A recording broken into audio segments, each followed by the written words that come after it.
Leo nimefika hapa kwenye chama cha walimu kuweza kutoa vifaa visaidizi kwa watu ambao wana mahitaji maalum, watu ambao ni walemavu. Hawa watu walemavu au wenye mahitaji maalum nao ni sehemu ya jamii. Na sisi polisi katika swala zima la ushirikishwaji wa jamii, polisi jamii na ushirikishi, mojawapo lazima tushirikiane, tuoneshe upendo, tuoneshe furaha kwa watu ambao wana mahitaji maalum, hawa ambao ni walemavu wa viungo, wengine waoni. Kwa hiyo tukasema tuna wajibu kama sehemu ya jamii kutoa hivi vitu ambao ni vitu mbalimbali. Watu hao wenye ulemavu, jeshi la polisi tunahakikisha kwamba na tunawahakikishia kwamba watakuwa salama, kwa maana tuna madawati yetu, madawati ya jinsia na watoto, katika kuwalinda hawa watu ambao wenye mahitaji maalum, hawa watu walemavu, lakini na watoto vile vile.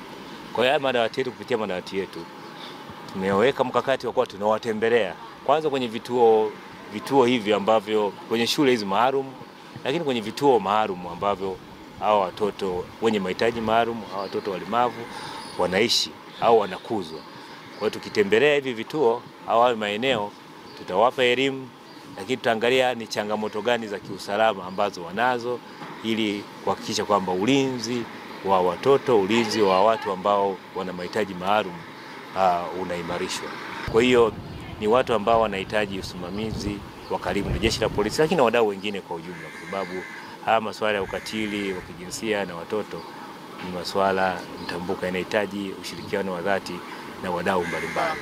Jeshi la polisi sasa lina ushirikishaji, linaishirikisha jamii, na sasa limeweza kukigusa chama chetu cha walimu na walimu wake kwa ujumla. Kwa hiyo tunashukuru sana jeshi la polisi kwa ushirikiano wa karibu sana na chama chetu cha walimu. Nasi tunawaahidi tutawapa ushirikiano wa kutosha. Ni jukumu letu pia kutoa ushirikiano kwa jeshi la polisi kuweza kubaini uhalifu wa aina yoyote ile. Hata kwa mkuu wa jeshi la polisi nchini tunawaahidi kwamba tutawapa ushirikiano wa kutosha sana katika kuibua matukio yasiyo sahihi ngazi ya jamii, yakiwemo ya unyanyasaji. Unajua, kwenye unyanyasaji wanafunzi wenye ulemavu mara nyingi ndio tunaona wanafanyiwa mara nyingi vitendo ambavyo sio vitendo vya kiutu.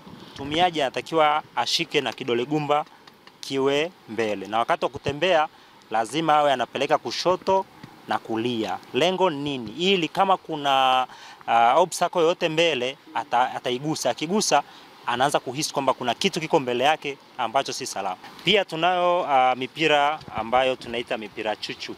Hii mipira ina faida kwa watoto wenye ulemavu wa uoni na watoto wenye ulemavu wa akili.